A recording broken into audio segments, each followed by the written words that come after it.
कालप्रमाणे आज पण सकाळी जिमला गेलेलो आणि दुपारी आमच्या सुपर ज्युनियर संघ इंटरॅक्शन करण्याचा योग पण आला. काल पियुष माझी वाट पाहत होता, आज मी पियुषची वाट पाहतोय.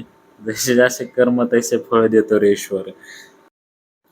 पियुष आला लवकरच आणि मग पियुषच्या स्कूटीवर ग्राउंडवर पोहोचलो आणि वॉर्मअपसाठी ग्राउंडचे 3 राऊंड मारले.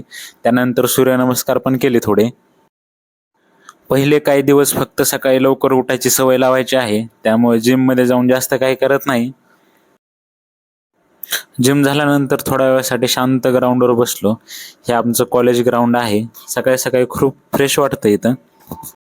हॉस्टेलला गेल्यानंतर यश म्हणला की माझा एक गावाला ॲडमिशनसाठी आला आहे, त्याला भेटायला जायचं आहे. त्या ज्युनियरला खूपच प्रश्न होते, भावा तुझं नाव काय आहे, तू कोणत्या इयरला आहेस, इथं रॅगिंग होते का, इथं अकॅडमिक्स कसं आहे. त्याला म्हणलं भावा तू जरा श्वास घे, इथं आल्यानंतर कळलंच की सगळं तुला, आणि आपली तर रॅगिंग वगैरे असं काही होत नाही.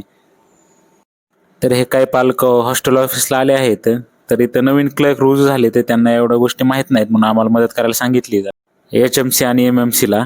त्यानंतर आज कॉलेजमध्ये पॅथोचं प्रॅक्टिकल पण केलं, तर प्रॅक्टिकल संपलंय, तर सगळे निवांत बसलेच बघू